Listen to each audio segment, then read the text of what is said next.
This is long, so I apologize for that.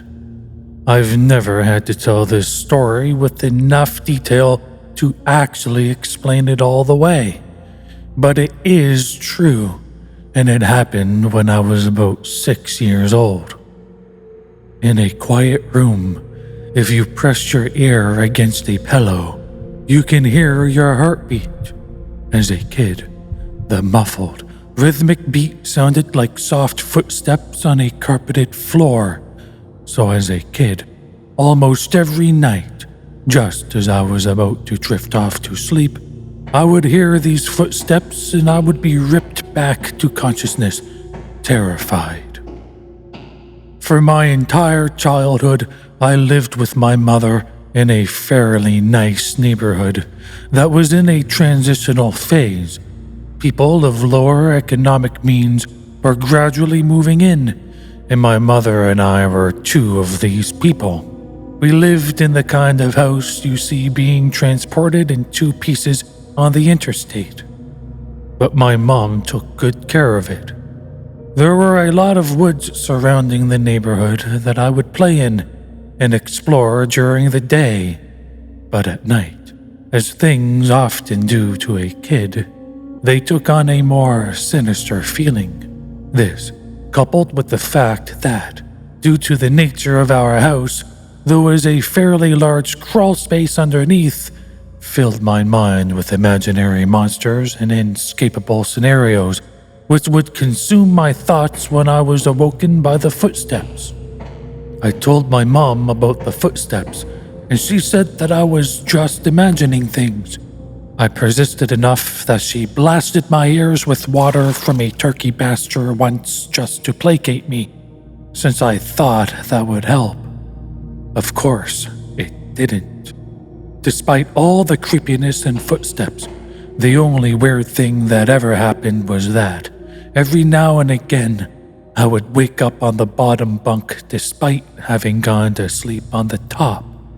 But that wasn't really weird, since I'd sometimes get up to piss or get something to drink, and could remember just going back to sleep on the bottom bunk. I'm an only child, so it didn't matter.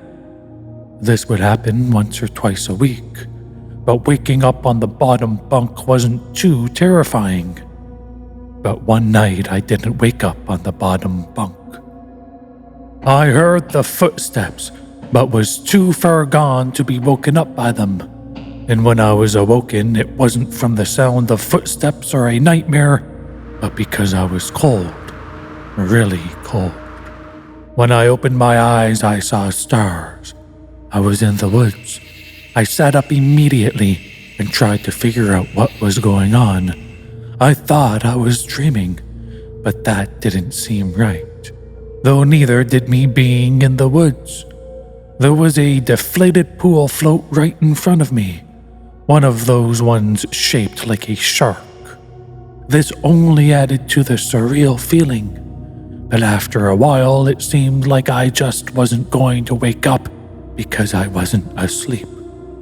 I stood up to orient myself, but I didn't recognize these woods. I played in the woods by my house all the time, so I knew them really well. But if these weren't the same woods, then how could I get out? I took a step and felt a shooting pain in my foot, which knocked me back to where I had just been laying. I had stepped on a thorn. By the light of the moon, I could see that they were everywhere. I looked at my other foot, but it was fine. And as a matter of fact, so was the rest of me.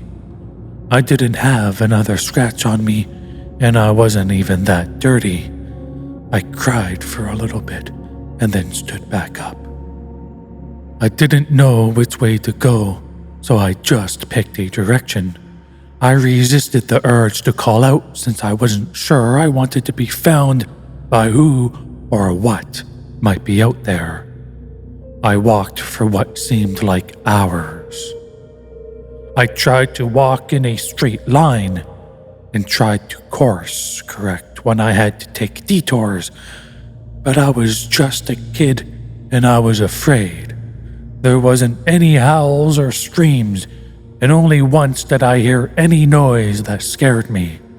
It sounded like a baby crying. I think now that it was just a cat, but I panicked. I ran, veering in different directions to avoid big thickets of bushes and collapsed trees. And I was paying close attention to where I stepped, because by that point my feet were in pretty bad shape. I paid too much attention to where I was stepping, and not enough to where those steps were leading, because not long after hearing the cry, I saw something that filled me with a kind of despair I haven't experienced since. It was the pool float. I was only 10 feet from where I had woken up. This wasn't magic or some supernatural space bending. I was lost. Up until the moment, I thought more about getting out of the woods than how I got in. But being back at the beginning caused my mind to swim. I wasn't even sure that these were my woods. I had only been hoping that they were. Had I run in a huge circle around that spot, or did I just get turned around and start making my way back? How was I going to get out? At the time, I thought the North Star was just the brightest star, and so I looked and found the brightest one and followed it. Eventually, things started to look more familiar when I saw the ditch, a dirt ditch my friends and I would have dirt-clawed wars in. I knew I had made it out, but by that point, I was walking really slowly because my feet hurt so much. But I was so happy to be so close to home that I broke into a light jog. When I actually saw the roof of my house over a neighboring lower set house, I let out a light sob and ran faster. I just wanted to be home. I had already decided that I wouldn't say anything because I had no idea what I could possibly say. I would get back in the house somehow, clean up, and get in bed. My heart sunk as I rounded the corner and my house came fully into view. Every light in the house was on. I knew my mom was up, and I knew I would have to explain, or try to explain, where I had been, and I couldn't even figure out where to start. My ran became a jog, which became a walk.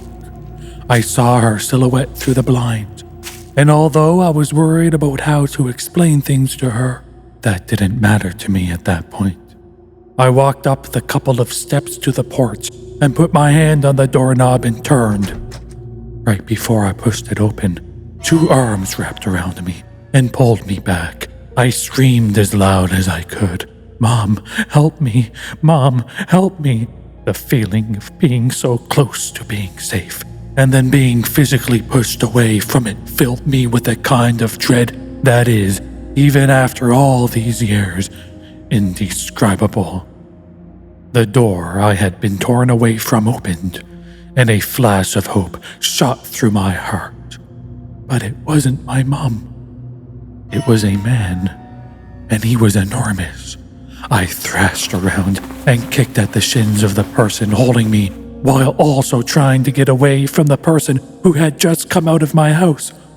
I was scared, but I was furious. "Let me go. Where is she? Where's my mom? What did you do to her?" As my throat stung from screaming, and I was drawing in another breath, I became aware of a sound that had been present for longer than I had perceived it. "Honey, please calm down. I've got you." It sounded like my mom. The arms loosened and set me down, and as a man approaching me blocked out the porch light with his head, I noticed his clothes. He was a cop. I turned to face the voice behind me and saw that it was really my mom. Everything was okay. I began to cry, and the 3 of us went inside. "I'm so glad you're home, sweetie. I was worried I'd never see you again." By that point, she was crying too.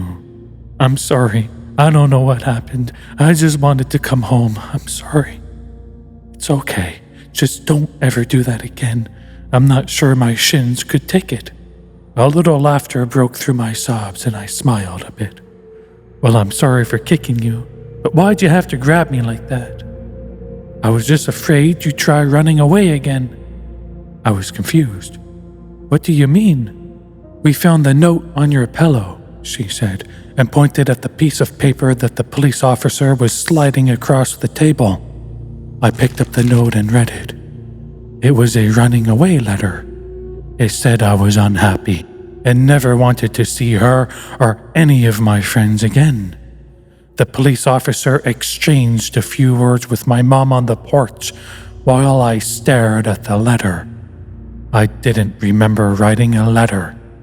I didn't remember anything about any of this. But even if I sometimes went to the bathroom at night and didn't remember, or even if I'd have gone into the woods on my own, even if all of that had been true, the only thing I knew at that point was, this isn't how you spell my name. I didn't write this letter. That concludes Part 1. Like, comment, subscribe.